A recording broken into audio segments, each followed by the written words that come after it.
তো বন্ধুরা, আমরা আজকে লাস্ট লেয়ারটা যেভাবে সলভ করব, আমাদের যখন দুটো লেয়ার সলভ হয়ে গেছে, এখন শুধু লাস্ট লেয়ারটাকে আমরা সামনে নিয়ে আসবো। একটা ইয়েলো কালার থাকতে পারে, অথবা তিনটে ইয়েলো কালার থাকতে পারে, অথবা এই পাশে একটা মাইনাস থাকতে পারে, অথবা ইয়েলো ক্রস থাকতে পারে। তো আমরা ইয়েলো ক্রসটা যেহেতু নেই, সেটা আমরা করব।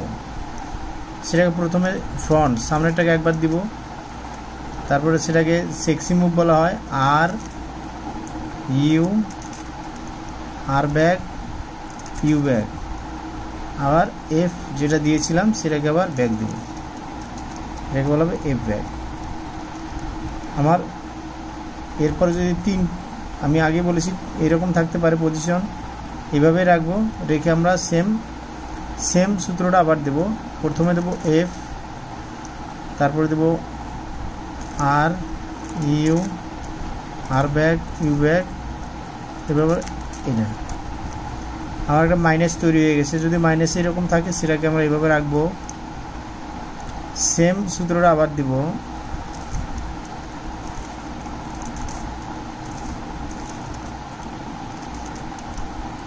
আমার এটা ইয়েলো যে ক্রসটা সেটা হয়ে গেছে, একটা ইয়েলো ক্রস তৈরি হয়ে গেছে, সেটাকে বলে ইয়েলো ক্রস। ক্রসটা তৈরি হওয়ার সাথে সাথে আমরা দেখব মিডলগুলো ঠিক আছে কিনা।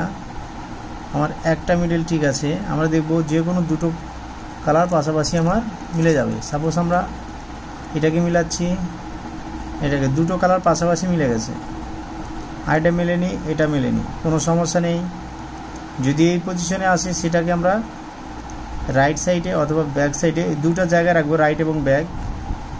এখানে রেখে আমরা এই সূত্রটা এবার অ্যাপ্লাই করব, যেটা দিলে পুরো মিডলগুলো সলভ হয়ে যাবে।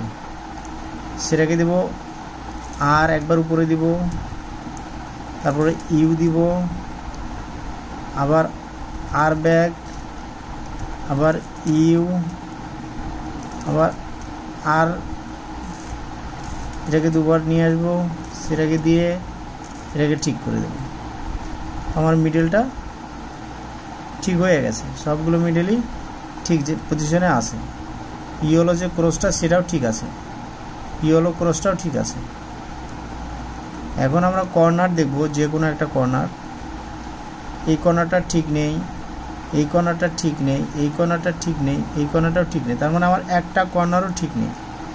আপনাদের এরকম হতে পারে যে একটা কর্নার ঠিক আছে, সেটাও আমি দেখাচ্ছি। যেহেতু আপনাদের একটা কর্নারও ঠিক নেই, সেহেতু আপনার এই সূত্রটা অ্যাপ্লাই করবেন। যদি একটা কর্নার ঠিক থাকে, তারপরে এই সূত্রটাই অ্যাপ্লাই করবেন। সেটাকে একবার দিবেন লেফট সাইড যেটাকে বলে, এটাকে দেব একবার।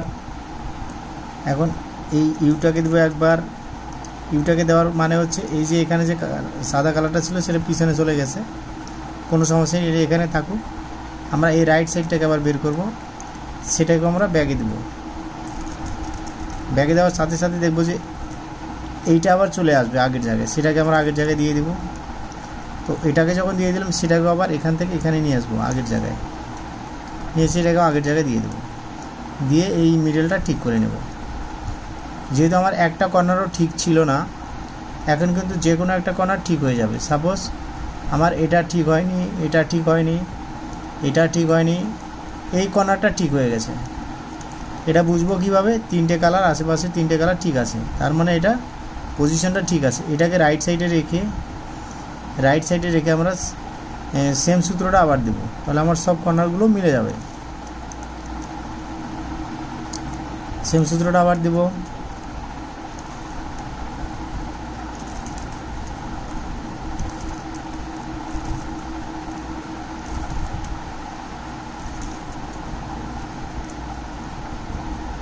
এখনও হয়নি, এখন এখানে ব্লু কালার চলে এসেছে। আশেপাশে কোথাও ব্লু কালারটা নেই, এই ব্লু কালারটা যাবে এদিকে, যে কোনো জায়গায় যাবে, কোনো সমস্যা নেই। সেটাকে আমরা আবার চেঞ্জ করব, সেম সূত্রটাই আমরা ইউজ করব। আশা করছি আপনারা অনেকে কমেন্ট করেন যে লাস্ট লেয়ারটা কীভাবে সলভ করা যায়। অবশ্যই ভিডিওটা দেখে আপনারা স্লো মোশনে আস্তে আস্তে ভিডিওটা দেখে একটা লাস্ট লেয়ারটা পার্ট বাই পার্ট সলভ করতে পারবেন। তো এরপরে আমরা কী করব, দুটো এখানে একটা ফিনিশিং হয়ে গেছে, এখানে ফিনিশিং হয়ে গেছে, এখানে সলভ হয়েছে কিন্তু ফিনিশিং হয়নি। এখানেও সলভ হয়েছে কিন্তু ফিনিশিংটা হয়নি। তো ফিনিশিংটা দেওয়ার জন্য এটাকে আমি সাদাটাকে আমরা একটু উপরে রাখবো, সাদাটাকে ইয়েলোটাকে নিচে দিলাম অটোমেটিকলি। আমরা একটা সেক্সি মুভটা আবার দেবো, যেহেতু এইখানে সলভ আছে সেখানে কিচ্ছু করব না, এখানে সলভ নেই সেটাকে আমরা সেক্সি মুভ দিব সামনে রেখে। R U R back U back এখানে ফলো করব, এটা কিন্তু সলভ হয়নি, আবার দিব সেম অ্যালগোরিদমটা দিব। R U R back U back হয়নি, আবার দিব। এখন কিন্তু হয়ে গেছে, এই কর্নারটা লাস্টেরটা সলভ হয়ে গেছে। নেক্সট কর্নারটা আমরা দেখব, নেক্সট কর্নারটা দেখি, সেম অ্যালগোরিদম দিব, সেটা মিলে গেছে। যখন সেটা মিলে সেটাকে নেক্সট কোনো কর্নার থাকলে দেখব। তো বন্ধুরা এটা কিন্তু লাস্ট লেয়ারের একটা ভিডিও ছিল, অনেকে কমেন্ট করেছিলেন যে লাস্ট লেয়ারটা মেলাতে পারছি না। আপনাদের জন্য অবশ্যই ভিডিওটা দিলাম। যদি ভিডিওটা একটু ভালো লাগে একটু লাইক দিবেন, যারা নতুন চ্যানেলটা সাবস্ক্রাইব করবেন, আর যারা অলরেডি সাবস্ক্রাইব করেছেন তাদেরকে তো অসংখ্য ধন্যবাদ।